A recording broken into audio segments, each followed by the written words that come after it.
A divisão é ninho para o pecado. A igreja de Cristo em Corinto estava em guerra. A guerra era interna e o pecado começou a tomar conta.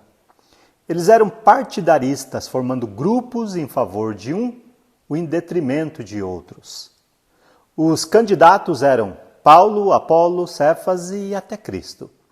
Até mesmo os que estavam adotando o nome de Cristo não estavam fazendo por procurarem o que era certo, mas por divisão. Quando a igreja está dividida, o pecado ganha espaço. Eles foram chamados de crianças pelo apóstolo Paulo em 1 Coríntios, capítulo 3, versículo 1, por causa da divisão entre eles. Eles estavam vivendo uma situação de imoralidade que até fora da igreja seria escandaloso.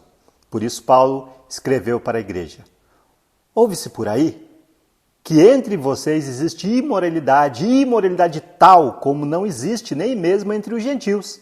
Isto é, de alguém que se atreva a possuir a mulher do seu próprio pai. E vocês andam cheios de orgulho, quando deveriam ter lamentado e tirado do meio de vocês quem fez uma coisa dessas. Eu, na verdade, ainda que fisicamente ausente, mas presente em espírito, já sentenciei como se estivesse presente o autor de tal infâmia. Em nome de Jesus, nosso Senhor Jesus, reunidos vocês e o meu espírito com o poder de Jesus, nosso Senhor, que esse tal seja entregue a Satanás para a destruição da carne, a fim de que o espírito seja salvo no dia do Senhor. 1 Coríntios capítulo 5, do versículo 1 ao 5. É isso aí, irmãos. Estava frequentando a igreja de Cristo em Corinto um rapaz que mantinha um relacionamento sexual com a madrasta ou com a ex-mulher do seu pai. A igreja de Corinto não tinha liderança. Ninguém tinha moral para falar nada. Afinal, com tantos grupinhos lá, quem é que mandava? A igreja de Cristo do Novo Testamento é diferente da igreja de Cristo do primeiro século. O que vemos escrito é o ideal. A realidade era de pecados como estes, relatados aqui na carta de 1 Coríntios de Paulo para os Coríntios. Nós não devemos ser como a igreja do primeiro século. Não, eles não são nosso modelo. Nosso modelo é a igreja de Cristo que está no Novo Testamento, que está escrito na palavra de Deus. Porque muitas vezes nós vemos orgulho pelo pecado. Os irmãos coríntios estavam orgulhosos por terem no hall de membros pessoas praticando pecados assim. Pessoas praticando esse pecado absurdo, até fora da igreja não tinha sido visto algo assim. Eles provavelmente se diziam inclusivos, isto é, eles eram tão amorosos que aceitavam qualquer pessoa em qualquer condição. Porém, eram dignos de repreensão. Eles deveriam entregar tal pessoa a Satanás para que se arrependesse. Ter pessoas pecadoras na igreja não é o problema. Porque a igreja é lugar de pecadores e sempre devemos ter lugar para mais um. O problema é aceitar sem nenhum conceito do que é certo ou errado e ainda assim sentirem um orgulho por isso. E ainda Paulo escreve também aos Coríntios: não é bom esse orgulho que vocês têm. Por acaso vocês não sabem que um pouco de fermento leveda a massa toda? Joguem fora o velho fermento para que vocês sejam nova massa, como de fato já são, sem fermento. Pois também Cristo, o nosso Cordeiro Pascal, foi sacrificado. Por isso celebremos a festa não com o velho fermento, nem com o fermento da maldade, mas com o pão sem fermento, o pão da sinceridade e da verdade. 1 Coríntios capítulo 5, do versículo 6 ao 8. O fermento é comparado ao pecado no Novo Testamento e qualquer pecado deve ser jogado fora da comunidade dos fiéis, antes que seja usado de pretexto para que aceitemos outros pecados. Sabe por quê? Porque Deus é seletivo. Li certa vez uma frase que dizia o seguinte: Deus é seletivo, inclusivo é o diabo. Verdade, não é? O diabo aceita tudo, Deus não. Assim, Deus é amor, mas amor não é Deus. O amor tem sido usado e endeusado como justificativa para aceitar pecados e pessoas que deveriam ser jogadas fora como o fermento contamina toda a massa. Deus é amor. E Ele nos ama tanto e provou isso lá na cruz, nos dando Jesus como um cordeiro pascal que foi sacrificado para nos justificar do pecado, e não para que vivamos no pecado. Sendo assim, Deus é seletivo. Ele não aceita qualquer um, sim aquele que ouve a palavra, tem fé, e o motiva assim essa fé, o motiva ao arrependimento, confissão, a uma vida nova, começando pela morte, sepultamento e ressurreição de Jesus, representado ali no batismo.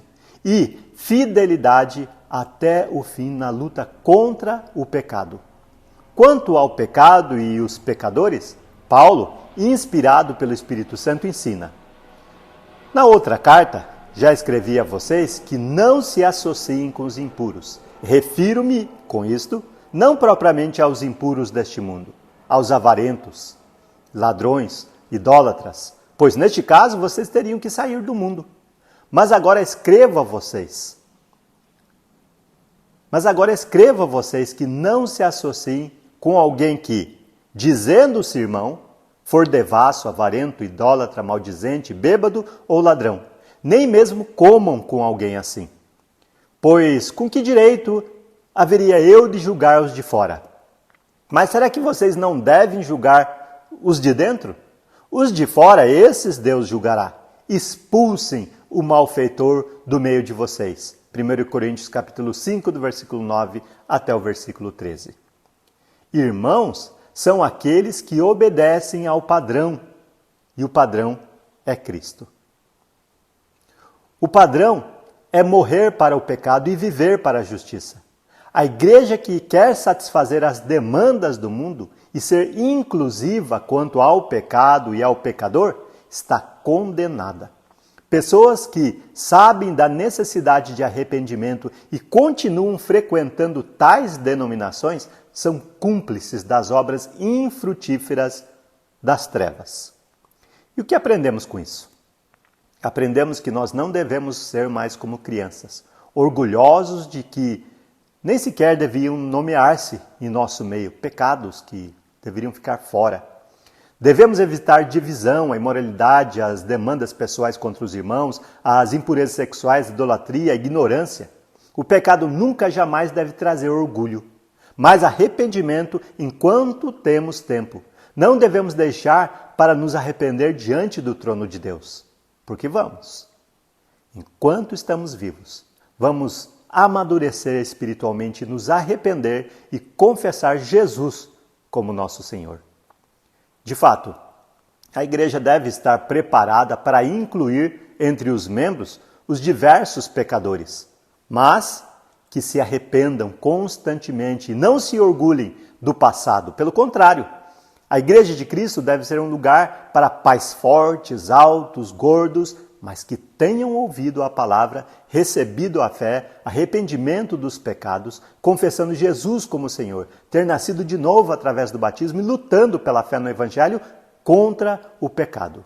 Quem se orgulha do pecado, a igreja tem que ter mensagem pronta para estes. E a santidade na luta contra o pecado, os pecados individuais, deve ser o que os deixa constrangidos de fazerem parte do corpo de Cristo. Ou se arrependem, ou se perdem. Porque basta que no passado vocês tenham feito a vontade dos gentios, tendo andado em práticas libertinas, desejos carnais, bebedeiras, orgias, embriaguez e detestáveis idolatrias. Por isso, falando mal de vocês, estranho que vocês não se juntam com eles no mesmo excesso de devassidão. Eles terão de prestar contas àquele que é competente para julgar vivos e mortos.